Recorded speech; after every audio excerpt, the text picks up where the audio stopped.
Exam वाले दिन लड़का आराम से परफेक्ट स्कोर ला सकता था, लेकिन उसने जानबूझकर सारी आंसर्स गलत भर दी। वो वेट कर रहा था कि उसका छोटा भाई जो कुछ रोज आगे बैठा था पहले अपना पेपर सबमिट करे। फिर आखिरी 10 मिनट में लड़के ने गलत आंसर्स मिटाकर सभी सवाल सही सही सॉल्व किए। उसने ऐसा एक बहुत खास वजह से किया। असल में वो लड़का दोबारा जन्मा था। अपनी पिछले जन्म में उसके छोटे भाई ने न सिर्फ उसके सारे एग्जाम्स की नकल की थी, बल्कि उसको ही एजुकेशन ऑफिस में प्लेजरिज्म के लिए रिपोर्ट कर दिया था। उसके पापा को जब ये बात पता चली तो गुस्से में आकर उन्होंने लड़के की जान ले ली। शायद ऊपर वाले को उस लड़के पर दया आ गई और उसे दोबारा उस एग्जाम वाले दिन पर लौटने का मौका मिल गया। एग्जाम शुरू होने से पहले उसके पापा ने साफ कहा था कि भाई के परफॉर्मेंस पर कोई असर नहीं पड़ना चाहिए। उन्होंने कहा कि छोटा बेटा तो ऑक्सफोर्ड जाएगा और ये लड़का तो शायद ही किसी नॉर्मल टेक्निकल कॉलेज में पहुंचे। ये सुनकर लड़के के अंदर बहुत गुस्सा भर गया। पिछले जन्म में वो हमेशा टॉप करता था, फिर भी फैमिली ने उसके भाई की बात पर यकीन किया और उसे मरने दिया। अब जब उसने अपने भाई का झूठा चेहरा देखा तो बिना कुछ बोले उसे एक थप्पड़ मार दिया। उसके पापा उसे डिफेंड करने आए, लेकिन लड़के ने साफ कह दिया कि अब वो इन सब रिश्तों को खत्म करना चाहता है। यहाँ तक कि उसने एग्जाम छोड़ने की भी बात कर दी। ये सुनते ही भाई का चेहरा बदल गया। तभी लड़के को समझ आ गया कि भाई ने शायद फिर कोई चाल चली है उसे फंसाने के लिए। सच्चाई सामने लाने के लिए उसने एग्जाम देना डिसाइड किया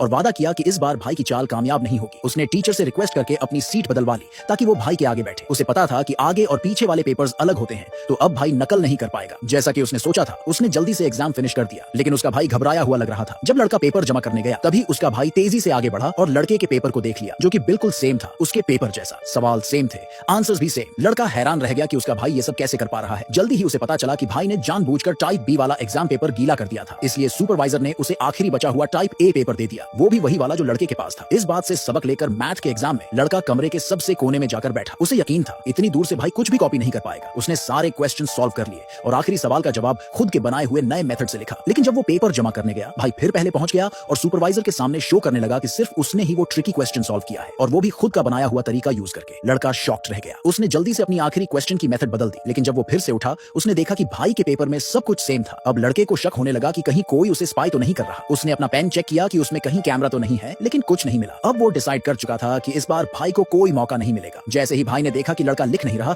उसे डर लगने लगा कि इस बार वो कुछ कॉपी नहीं कर पाएगा, तो उसने हार्ट अटैक का नाटक कर दिया, जिससे टीचर को इमरजेंसी बुलानी पड़ी और उसे इन्फर्मरी ले जाया गया। लड़के को मौका मिल गया और उसने बचे हुए एग्जाम टाइम में पूरा पेपर सॉल्व कर लिया। उसे भरोसा था कि अब भाई वापस आ भी गया तो कुछ नहीं कर पाएगा, लेकिन जैसे ही वो पेपर सबमिट करने गया, भाई फिर से पहले पहुंच गया। अब तो लड़का पैनिक में आ गया। उसे लगने लगा कि भाई कोई मॉन्स्टर है। सोचने का टाइम नहीं था। अब आया आखिरी एग्जाम, इंग्लिश, जो उसका फाइनल मौका था डेस्टिनी बदलने का। इस बार लड़के ने सारी आंसर्स जानबूझकर गलत भरी। वो वेट करता रहा जब तक भाई ने पेपर सबमिट नहीं कर दिया और एग्जाम हॉल से निकल नहीं गया। उसके जाते ही लड़के ने सब मिटाया और सही सही पेपर सॉल्व कर डाला। उसे लगा कि इस बार सब सेफ रहेगा, लेकिन तभी भाई अचानक वापस आया और बोल पड़ा कि उसे लड़के पर चीटिंग का शक है। उसने कहा कि लड़का उसका पेपर कॉपी कर रहा था। सुपरवाइजर ने साफ कहा कि अगर ये झूठ निकला तो भाई को ही सजा मिलेगी, लेकिन भाई बिल्कुल भी घबराया नहीं। उसने कॉन्फिडेंटली बोला कि दोनों पेपर्स कंपेयर किए जाएं। तब लड़के ने मुस्कुराकर पूछा, तू श्योर है कि दोनों में सेम आंसर्स हैं? और फिर उसने अपना पेपर उसे दिखा दिया। भाई ने जब देखा तो उसके होश उड़ गए।